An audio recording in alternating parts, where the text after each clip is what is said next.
Last October of 2010, I was introduced to Michael Benally. He works for the Navajo Nation, and he's one of their cultural heritage specialists.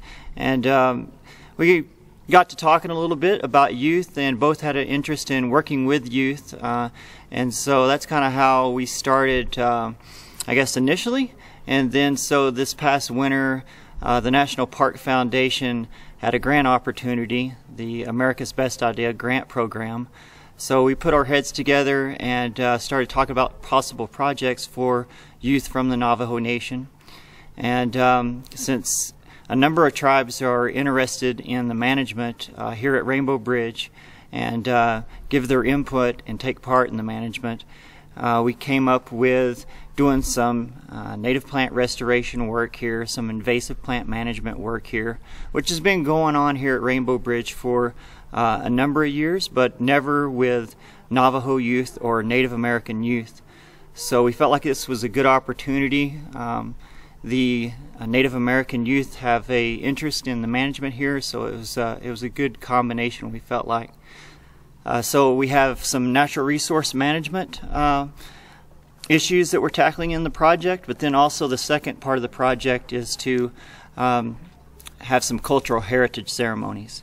So it's a well-rounded project, and these youth, a fair number of them have not been to Rainbow Bridge, Glen Canyon, national parks very often, so this is a good opportunity to introduce them to what we do here at the park, and hopefully get some folks interested in volunteering here in the future on similar issues, and then hopefully, you know, get these youth interested in possibly working for the National Park Service.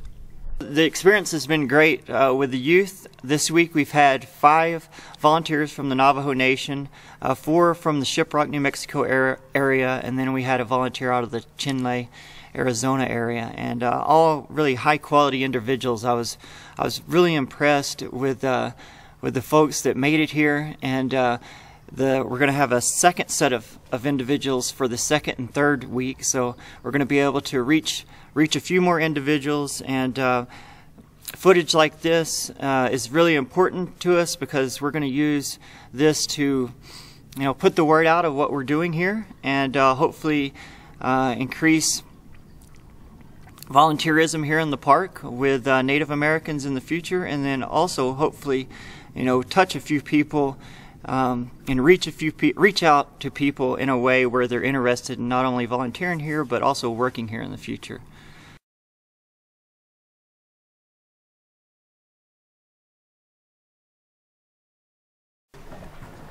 My name is Lonnie Benally.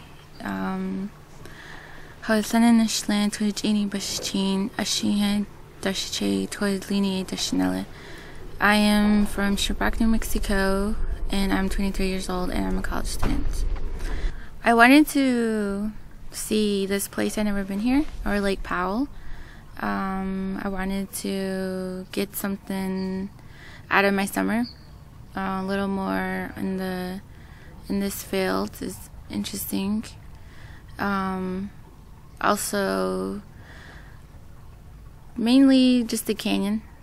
I didn't understand if it was a cultural place that was sacred to some tribes around here, but so far I learned a lot, and it's just beginning to be like a rewarding experience as well. I'm very traditional, and I believe in sacred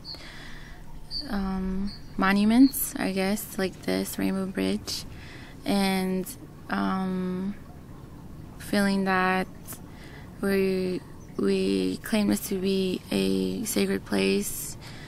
I feel like it has a lot of significance to me because of its belief, like to be, we ask for blessings, and so in return, you know, I felt like I should have owned a little more respect towards it. So that's why it holds some significance to me. I want to learn more about some of these plants here, and to preserve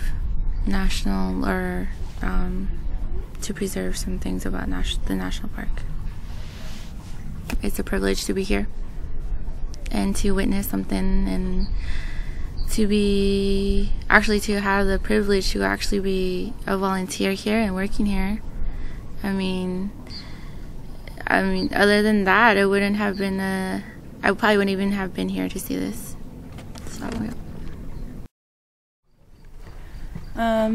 Yate she Sierra Frank Ignatios, Sitna Janine Lishnigo, Samoan e Bashishtin, Hashkanajo e Dashiche and Chikis e Dashanele.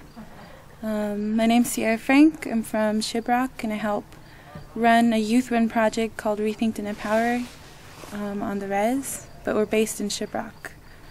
So our objective as a youth-run project is to support young people within the reservation and the things that they're passionate about. A few of the projects that we help support is like the local skate park development, art classes, open mic nights, and murals, as well as following environmental issues that are going on the Navajo Reservation, like the water rights and the regional haze, and also with culture and ceremony restoration. We were introduced to Lonnie in resource management, and he approached us with just requesting like if we had any youth that would be interested. And seeing as the Rainbow Bridge is a sacred site, not just to the Navajo but to many tribes, we wanted to coordinate with the National Park Service to do a work exchange as well as ceremony restoration.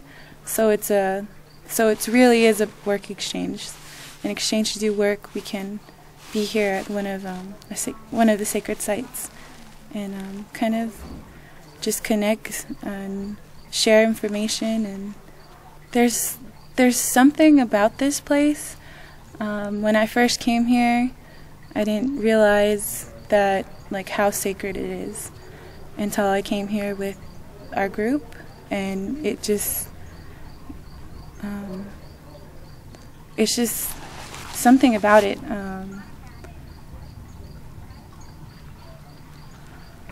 Just the essence of the Rainbow Bridge. You can feel something really special here.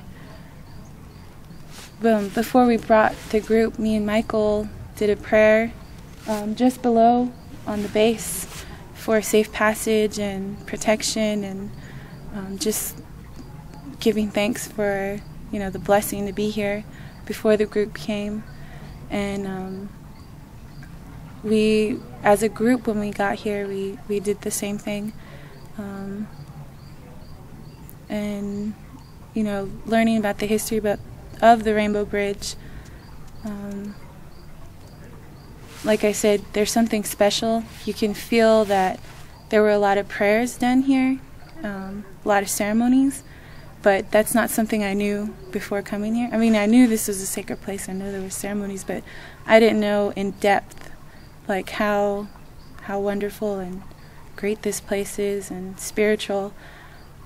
Been here for a few days, and just learning about it definitely, how would you say, intensified and reassured those feelings of how sacred this place is. I chose it because it is a sacred site, and I feel like this was a really great opportunity for the National Park Service as well as youth on the Navajo Reservation to collaborate, because the National Park Service, could get more local volunteers who would who might have a more understanding and appreciation for the park, and I don't know, it was meaningful and to everyone, I think. I had a really great experience, especially with the National Park Service resource staff. They're really, really great people. I feel like it's their care coincides with kind of the internal care that us Native Americans have for the environment and the resources. And it was a really great bonding experience for me and the participants. Some have been part of Rethink the Net Power since it started back in '09, and some I just barely met. But being in this place, sharing this experience of working in the heat and hiking and talking and sharing, as well as doing prayers together, is an experience that you don't get often, and it's not accessible every day. So I really cherish this time here with everyone. So I'm really grateful to the National Park and all the volunteers who came out. Really amazing. I'd like to say thank you to the organizations that have made this project possible: the National Park Foundation, the Glen Canyon Natural History Association, and Rethink Dene Power.